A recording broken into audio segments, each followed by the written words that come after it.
और अब इस युद्ध का एक और पहलू देखिए इस खबर में। इजराइल में ईरान का बड़ा हमला।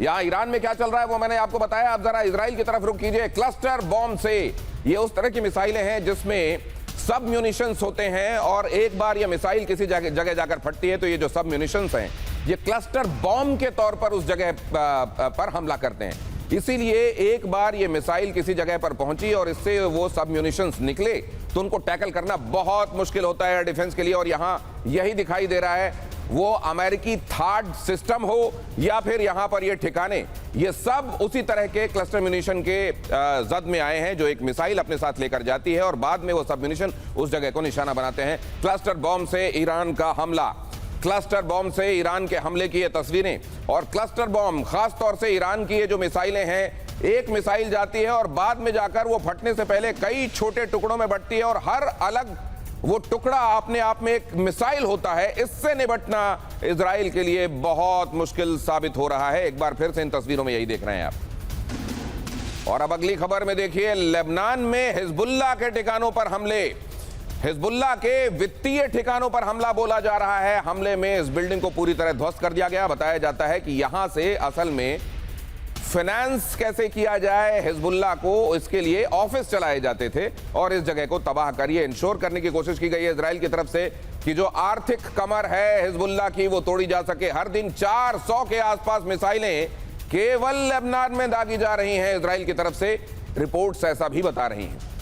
अब ईरान की तरफ आपको एक बार फिर लेकर चलता हूं और ईरान का वो हिस्सा जो फारस की खाड़ी की तरफ आपको दिखाई देता है, बंदर अब्बास पोर्ट। ईरान के बंदर अब्बास पोर्ट पर हमला हुआ है। पोर्ट पर ईरानी शिप पर हमला हुआ है। इजराइल ने शिप को बनाया निशाना और अमेरिका तो पहले ही दावा कर रहा है कि हमने 40 से ज्यादा युद्धपोतों को नष्ट कर दिया है। ईरान के पूरी तरह से तबाह कर दिया है हमने उनकी नौसेना और यहां तक कि वायुसेना भी। लेकिन यहां पर भी अभी आप देख रहे हैं बंदर अब्बास के पास शिप्स को निशाना बनाया जाना बाकी है।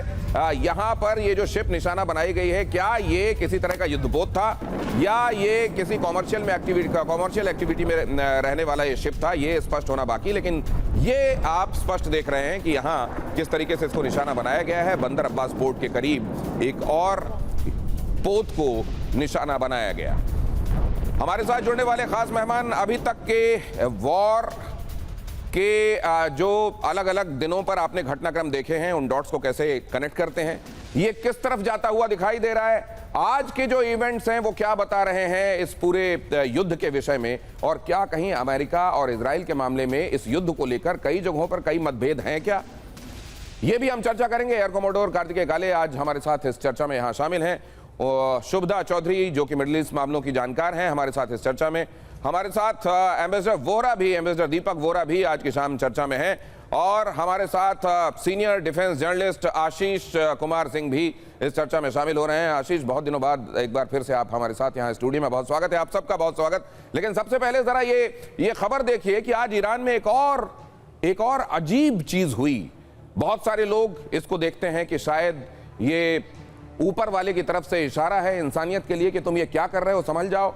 और वैज्ञानिक दृष्टिकोण से देखें तो ये पता चलता है कि जब इस तरीके से कहीं पर लगातार हमले हो रहे हैं और हाइड्रोकार्बन्स जाएं, राख जाएं और बादल के साथ मिल जाएं तो एक जहरीली बारिश होती है। ईरान की राजधानी में जहरीली बारिश हुई है। तेहरान और आसपास इस तरह की तेजाबी बारिश रिकॉर्ड की गई है। तेहरान के कई इलाकों में एसिड रेन से हड़कंप हो गया है। ऑयल रिफाइनरी में हमलों के बाद शहर में फैला केमिकल धुआं। तेहरान में फैले धुएं से लोगों को सांस लेने में तकलीफ हो रही है।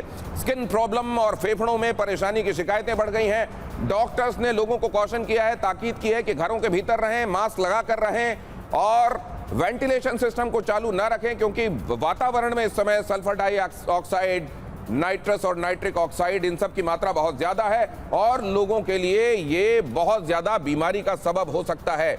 ये चिपचिपी तेल जैसी जो बारिश हुई है जिसमें बहुत ज्यादा एसिडिक कंपोनेंट्स हैं, इसके बारे में भी वैज्ञानिकों ने सतर्क किया है। और वैज्ञानिक ये भी बता रहे हैं कि लगातार इस जगह पर जैसे हमले हो रहे हैं और खासतौर से ऑयल रिफाइनरी में हमले के बाद हाइड्रोकार्बन्स जाकर राख के साथ बादलों में जो नमी थी उसके साथ मिले और उसके बाद ये चिपचिपी बारिश यहाँ पर हुई है।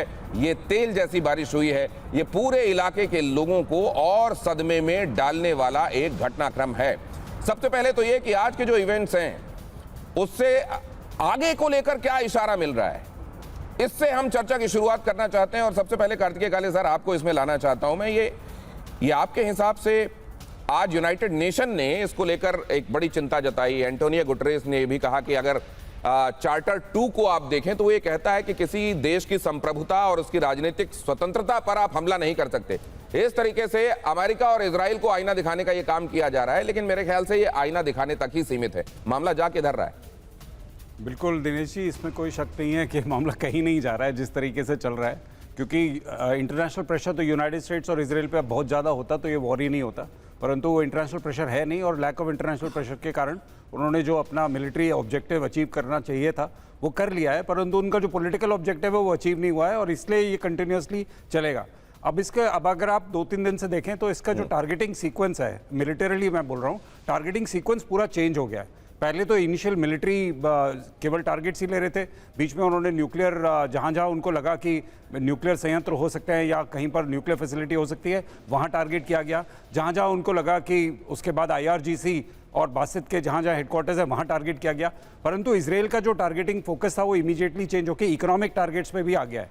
एंड जब economic and civilian targets actually line पे आते हैं तब डेफिनेटली जो है आप ये मान के चलिए कि युद्ध का जो आयाम है वो अब धीरे धीरे बदल रहा है, and this will definitely bring more pressure on United States and Israel to do something about the war. Sir, अगर ये हो रहा है तो फिर ये देखिए कि ईरान भी फिर उन जगहों को निशाना बनाना शुरू करेगा और एग्रेसिवली निशाना बनाना शुरू करेगा। बिल्कुल।